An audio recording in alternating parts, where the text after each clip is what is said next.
mungkin Iya, udah ada putusannya, Pak. Baik, terima kasih. Selamat siang rekan-rekan media. Terkait dengan pertanyaan mengenai sejauh mana perkara Fadel Al-Fajar Badijeh.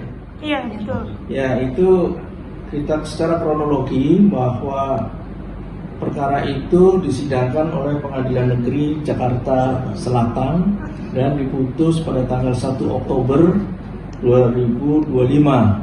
Kemudian terdakwa maupun penuntut umum itu mengajukan banding, yaitu pada tanggal 2 Oktober 2025. Nah, untuk melengkapi banding itu, walaupun tidak wajib, terdakwa mengajukan memori bandingnya itu tanggal 6 Oktober. Sedangkan penuntut umum mengajukan memori banding itu tanggal 22 Oktober. Dan setelah hakim memeriksa, itu putusan Pengadilan Tinggi Jakarta itu dengan nomor 222 Pitsus 2025 PT DKI itu telah menjatuhkan putusan ya pada tanggal 5 November. Nah, terkait putusan itu, kalau di putusan pengadilan tingkat pertama Jakarta Selatan itu diputus dengan pidana penjara 9 tahun ya. Tadi saudara menanyakan gimana kok seolah-olah bandingnya ditolak. Jadi kalau bandingnya sendiri kalau di pengadilan tinggi itu namanya diterima secara formal. Cuma majelis hakim di sini memperbaiki ya atau mengubah mengenai putusan pidananya ya. Kalau dulu 9 tahun, sekarang oleh pengadilan tinggi diputus dengan pidana penjara selama 12 tahun dan pidana denda sejumlah 1 miliar rupiah apabila denda tersebut tidak dibayar diganti dengan pidana kurungan selama 6 bulan. Itu intinya. Nah, apakah ini termasuk penolakan atau enggak? Ini kan tadi saudara bahasanya penolakan. Kalau dalam putusan ini sendiri sebetulnya itu menerima permintaan banding, artinya mohon bandingnya itu diterima. Tetapi majelis hakim dalam hal ini khusus mengenai pidananya itu mengubah dari 9 tahun menjadi 12 tahun. Tentu ini merupakan ranah dari majelis. Sedangkan alasannya apa?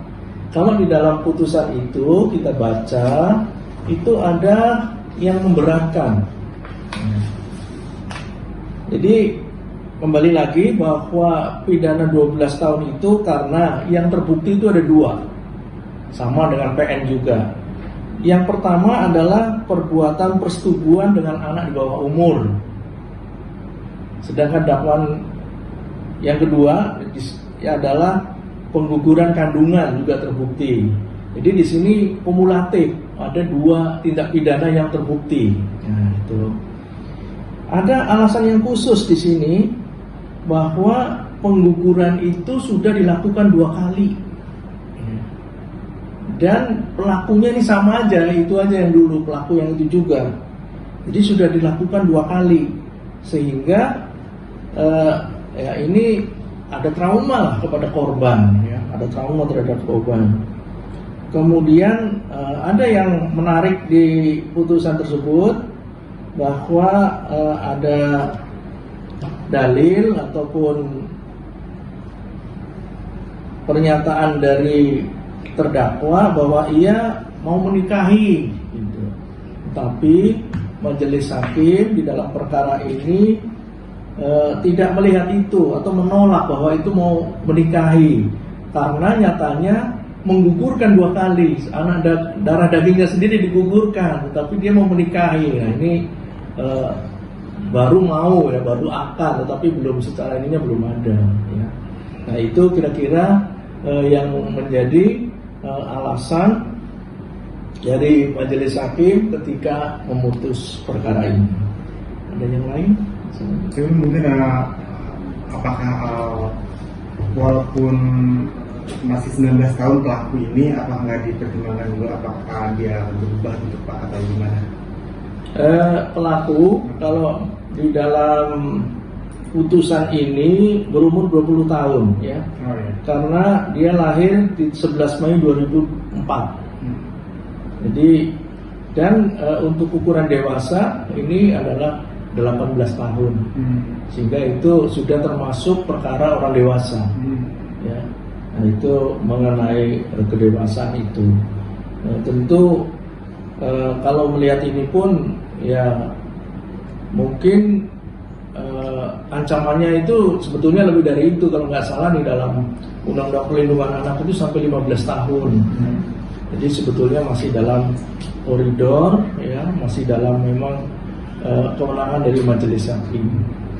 12 tahun mungkin akan ditempuh hukumannya ini berapa lama kalau Pak sampai PP?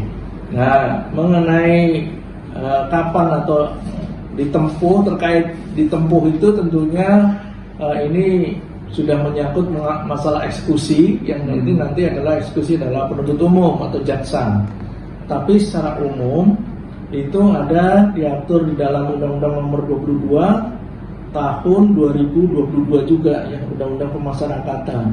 Itu memang ada hak untuk pembebasan bersyarat, yaitu syaratnya harus telah menjalani minimal 2/3 dari pidana. Yang kedua juga dia harus berkelakuan baik, dan juga ada syarat lain, antara lain aktif melakukan program pembinaan. Jadi artinya itu urusan di lembaga pemasyarakatan, dan ini bisa menjadi persyaratan untuk nantinya memohon PB. Selain itu mungkin juga ada remisi-remisi yang itu tentu di luar jangkauan dari pengadilan tinggi. Kalau pengadilan memang ada terkait dengan Hakim Wasmat nantinya, yaitu hakim pengawas dan pengamat, di mana ini akan mengawasi nanti apakah putusan ini benar-benar dilaksanakan. Ya. Akan mengawasi nanti apakah putusan ini benar-benar dilaksanakan. Ya. Oleh itu Hakim Wasmat itu adanya di tingkat pertama. Bapak, kan ini putusan bandingnya itu lebih berat ya, lebih tinggi daripada putusan pengadilan selatan gitu. Itu mungkin pertimbangannya apa Pak, yang bikin putusannya masa pidananya itu justru lebih berat lagi, lebih lama lagi? Baik, seperti tadi kita kemukakan, kita sampaikan bahwa di sini majelis hakim melihat itu udah dilakukan pengguguran selama 2 kali. Ya. Jadi pengguguran selama 2 kali, dan ini kita tahu bahwa pengguguran ini kan kita nggak tahu kedepannya nih bagaimana nih terhadap anak ini, mungkin terkait dengan alat reproduksinya kita nggak tahu kan, sehingga di sini ada kerawanan juga ya terhadap bagaimanapun juga itu adalah alat reproduksi atau tempat untuk janin, sehingga kita nggak tahu apakah dia nanti masih punya keturunan atau tidak, kita nggak tahu. Tetapi secara umum ini merusak atau organ daripada reproduksi atau kehamilan. Jadi udah 2 kali dia. Kemudian itu anak di bawah umur, ini yang memperberat ya, karena memang negara Indonesia khususnya memang terhadap perlindungan anak ya, apalagi persetubuhan ini sangat melindungi anak ya, karena anak sebagai masa depan bangsa juga. Oke, tapi Pak, dalam memori banding dari terdakwa sendiri mungkin ada apa istilahnya ya, mungkin permintaan dari mereka itu mungkin seperti apa sih Pak? Jadi permintaannya ya supaya mungkin diringankan dengan alasan, ada alasannya ini. Dia minta keringanan itu adalah bahwa dia mau menikahi atau menjadikan istri korban ini, anak korban ini menjadi istrinya. Artinya mau menikahi, ada niat mau menikahi. Ya.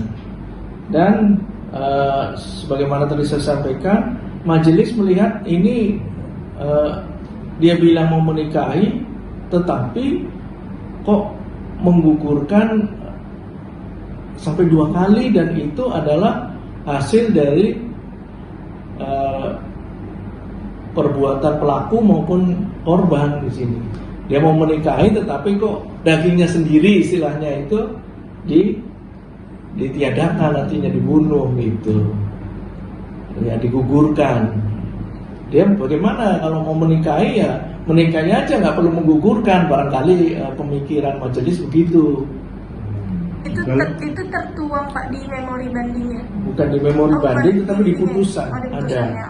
Jadi, tapi kalau di memori bandingnya itu ada nggak sih Pak, kan permintaannya untuk hukumannya untuk diringankan gitu. Mungkin dari memorinya itu disebutkan pertimbangan-pertimbangan dari terdakwa supaya bisa diringankan gitu. Ya itu antara lain itu, dan itu disitir dalam putusan itu oleh majelis hakim, ya, bahwa dia mau menikah itu tidak dipercaya oleh hakim gitu loh, tidak memberi keyakinan hakim, dia ada niat, tetapi kok kelakuannya begitu gitu loh.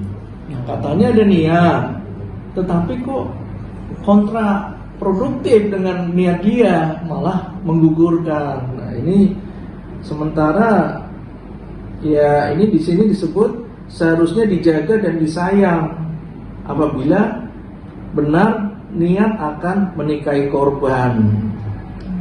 Iya. Untuk menegaskan apakah keputusan ini udah inkrah atau mungkin masih ada yang bisa lagi yang di jalur hukum? Baik ya, jadi tentu ini putusan tingkat banding ya, itu